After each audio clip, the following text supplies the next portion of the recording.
हमारे साथ इस वक्त एक ख़ास मेहमान हैं जो बैरून मुल्क यानी हिंदुस्तान के दोस्त मुल्क मॉरिशस से तशरीफ़ लाए हैं और दिल्ली में हमारे साथ मौजूद हैं। तौफ़ीक अली साहब, सबसे पहले तो हिंदुस्तान में आप हैं, आपका इस्तकबाल है। मकसद क्या है, किस मकसद के तहत आप हिंदुस्तान तशरीफ़ लाए? असल बात ये है कि जैसे इंडिया गवर्नमेंट ऑर्गेनाइज़ करती है प्रवासी भारतीय दिवस। जी। तो इसी तहत जो है हम लोगों मॉरिशस से आए हुए हैं, हम लोगों ने पार्टिसिपेट किया प्रवासी भारतीय दिवस पे। 2023 में पहला प्रोग्राम हमारा जो गवर्नमेंट था उसकी तरफ से हुआ। अब 2025 में दोबारा हमारा आना हुआ। और सबसे बड़ी बात यह है कि इस साल गवर्नमेंट के जो बंदे हैं उन लोगों ने चूज़ किया कि हमारे मॉरिशन को भी अवार्ड दिया जाएगा। तो इसी तहत हम यहाँ हिंदुस्तान में हैं, वहाँ प्रोग्राम ख़त्म करके हम अभी दिल्ली में हैं। जी। तो ये पूरा मामला, अगर हमारा वो टूर है वो सिर्फ प्रवासी भारतीय दिवस के ऊपर है। जी। अ, जब हिंदुस्तान आप आए हैं, हिंदुस्तान और मॉरिशस के दरमियान एक दोस्ताना माहौल है, अच्छे ताल्लुकात हैं। और हुकूमत के वफ़द में भी आप जो उनका डेलीगेशन होता है उसमें भी शामिल रहते हैं। आप दोनों ममालिक की दोस्ती को कैसे देख रहे हैं? मैं जैसे पहले मैंने कहा है, अब भी कहूँगा, ना मॉरिशस हिंदुस्तान से अलग है, ना हिंदुस्तान मॉरिशस से अलग है। ये दोस्ती वो मैं यूँ कहूँगा सालों साल पुरानी है, या मैं यूँ कहूँगा मॉरिशस के फाउंडेशन के वक़्त पे उस वक़्त जो था वो रिलेशन कायम हुआ है और चलता रहा है और आगे भी चलता रहेगा। क्योंकि बायलैटरल जितने भी हमारे वो रिलेशंस हैं, एग्रीमेंट्स है, कल्चरल है, बिज़नेस है, वो एक्सपांड होता जा रहा है और ये डिपेंड करता है गवर्नमेंट के ऊपर। तो ये गवर्नमेंट, दोनों गवर्नमेंट जो है वो काम कर रहे हैं और आगे भी करते रहेंगे। इससे वो कल्चरल और बिज़नेस रिलेशन जो है वो आगे बढ़ता जाएगा, ये कभी ख़त्म नहीं होगा। जी। अ, अगर हिंदुस्तान और मॉरिशस के ताल्लुकात की बात कर रहे हैं, तो मॉरिशस के बारे में आप हमारे नाज़रीन के लिए बताएँ कि वहाँ पर एक ख़ास तौर पर मुसलमानों की आबादी क्या है और उनको किन चैलेंजेस का सामना है? किस तरह की सूरत हाल है? मॉरिशस में लगभग आबादी जो है 2 से 3 लाख की आबादी है मुसलमानों की। और आप जैसे कहते हैं चैलेंजेस, वहाँ तो ऐसे कोई ख़ास चैलेंजेस भी नहीं है। हमारा वहाँ पोजीशन है गवर्नमेंट में, पोजीशन है हर एक वो इंस्टीट्यूशन में जो गवर्नमेंट चला रही है। मैं यूँ कहूँगा इंडिपेंडेंस से अब तक तो हमारे जो रिप्रेजेंटेटिव है मुस्लिम रिप्रेजेंटेटिव, वो असेंबली में है। चाहे वो मैं यूँ कहूँगा डिप्टी प्राइम मिनिस्टर के पोस्ट पे हो या थर्ड या fourth position vice prime minister के पोस्ट पे हो, वो है। तो हमारा वो एक कोटा रहता है 9 से 10 लोगों का जो है ऑफ़िशियली जो इलेक्ट होते हैं मॉरिशस में। तो ये है, ये कोटा है हमारा। और उसके ऊपर जो है जितने भी वो मैं यूँ कहूँगा पैरास्टेटल बॉडीज़ है, स्टैट्यूटरी बॉडीज़ हैं, तो उस पे वो हमारा नॉमिनेशन भी होता है। ऐसी कोई ख़ास चैलेंजेस भी नहीं है, ना काम के सिलसिले में, ना बिज़नेस के सिलसिले में। और मैं यूँ कहूँगा कि मुसलमान जो हैं वो मॉरिशस में बिज़नेस में बहुत एक्सेल करते हैं। उनका वो उसमें प्रोग्रेस बहुत ज़्यादा है। तो बहरहाल मैं यूँ कहूँगा कि चैलेंजेस तो नहीं है, लेकिन अपॉर्चुनिटीज़ ज़्यादा है। हर एक को काम करना है, ये ना कि मैं यूँ कहना चाहूँगा कि we don't depend on the politicians. हम अपने आप कुछ करें, अपने नाम से कुछ करें, बस हो जाएगा सब कुछ। ये सिर्फ मॉरिशस की बात नहीं है, पूरे जो वर्ल्ड है, हम अपना नाम रोशन करें, ना कि वो पॉलिटिशियन पे मोहताज रहे, डिपेंडेंट रहे। जी। अब आपका उर्दू अदब से भी ताल्लुक़ है, उर्दू के लिए काम कर रहे हैं, कई तंज़ीमों के साथ वाबस्ता हैं। बातचीत के दौरान कई सारी बातें भी आईं।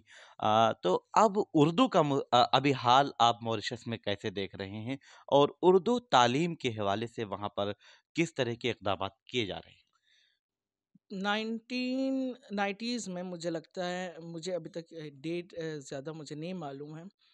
आप लोगों के जो इंडियन प्राइम मिनिस्टर थे, इंदिरा गांधी जी, और हमारे मॉरिशस के जो प्राइम मिनिस्टर थे सर शिवसागर रामगुलाम जी। तो उनके 2 मुल्क के तहत जो है एक मेमोरेंडम ऑफ अंडरस्टैंडिंग साइन हुआ था, जिस पे महात्मा गांधी इंस्टीट्यूट फाउंड हुआ था। तो वो एक वाहिद ऐसे इदारे हैं मॉरिशस में, मैं यूँ कहूँगा कल्चरल इंस्टीट्यूशन, जहाँ उर्दू पढ़ाई जाती है। प्राइमरी सेकेंडरी लेवल पे उर्दू तो पढ़ाई ही जाती है स्कूलों में। ये ऑप्शन भी होता है कि आप उर्दू ले, हिंदी ले, या दोनों ले सकते हैं। या जितने भी एशियन लैंग्वेजेस है, ओरिएंटल लैंग्वेजेस है, वो है, लेकिन उर्दू का अपनी जगह वो कायम है।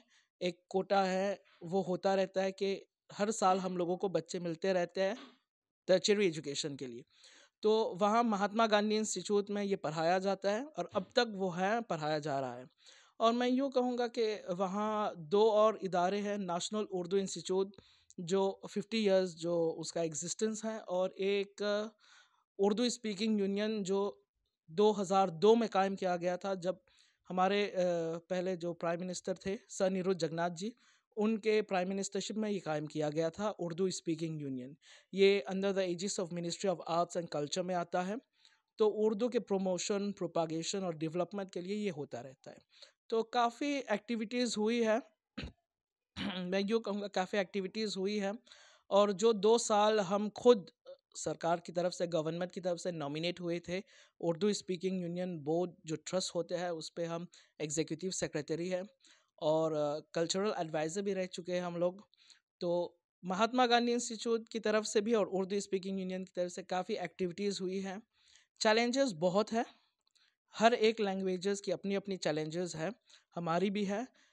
लेकिन हम कोशिश ये कर रहे हैं कि जितना हो सके हम लैंग्वेज को प्रोपागेट करने की कोशिश करें और डेवलप करने की कोशिश करें। और ये एक चीज़ है, एकेडमिक लिटरेरी वो अलग बात होती है और कल्चरल वो अलग बात होती है। हमारे एक डायरेक्टर थे, director general of the Mahatma Gandhi institute, Shri Ram Pratap ji. तो उनकी डायरेक्टरशिप के नीचे जितने भी एक्टिविटीज़ हम कर पाए हमने किया। वो मोहम्मद रफ़ी के ऊपर प्रोग्राम हो, या गज़ल का प्रोग्राम हो, या कव्वाली का हो, या मैं ये भी कह सकता हूँ शाम इक़बाल का प्रोग्राम हुआ था जो बहुत सक्सेसफुल रहा, कामयाब रहा। तो सारी एक्टिविटीज़ होते रहते हैं। और उर्दू स्पीकिंग यूनियन की तरफ से हमारे अंडर जो आया था एजुकेशन डिपार्टमेंट या जो भी था, तो उस पे काम हुआ, एक्टिविटीज़ बहुत हुई है। और आने वाले कल में ये भी मैं अनाउंस करता हुआ चलूँ कि मॉरिशस में उर्दू एकेडमी का जो फाउंडेशन है वो इस साल रखा जा रहा है, और इंटरनेशनल उर्दू कॉन्फ्रेंस का उस वो प्लानिंग हो रही है। तो अब इस पे काम हो रहा है और बहुत जल्द आप लोगों को भी दावत दी जाएगी जी।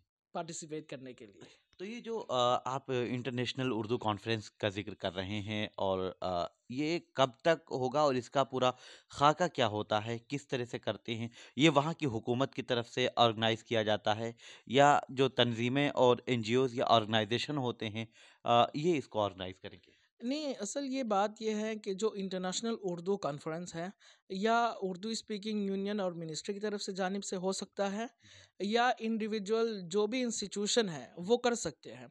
क्योंकि हाई कमीशन ऑफ इंडिया जो मॉरिशस में बेस्ड है, वो मदद करने को तैयार है।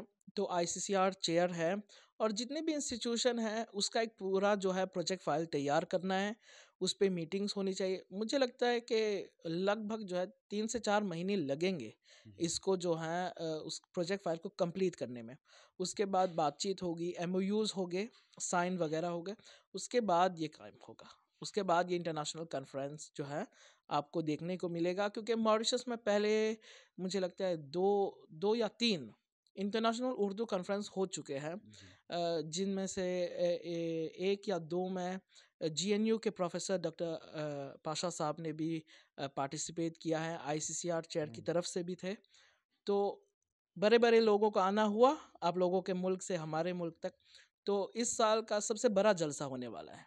तो इस पे प्रिपरेशन जो था उस पे टाइम लगेगा, जी। और ज़्यादा इफ़ेक्टिव होगा, तो उस पे ज़्यादा मेहनत भी कर रहे हैं हम लोग। जी। जिस तरह की बात आपने बताई और ये वर्ल्ड उर्दू कॉन्फ्रेंस की बात कर रहे हैं, आलमी उर्दू कॉन्फ्रेंस होगी और फिर उर्दू एकेडमी के क़याम की बात कर रहे हैं। तो जहाँ तक मैं समझ पा रहा हूँ कि उर्दू का मुस्तकबिल जो है मॉरिशस में काफ़ी बेहतर और रोशन दिखाई दे रहा है। इसके बारे में आप कैसे देख रहे हैं वहाँ की मौजूदा जो सूरत-ए-हाल है?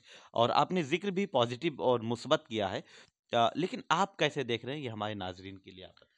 असल बात ये है कि आने वाली जो नस्ल है, न्यू जनरेशन है, उनके पास आइडियाज़ बहुत हैं। तो उनकी आइडियाज़ को लेके उस पे काम करके तभी आगे बढ़ेंगे।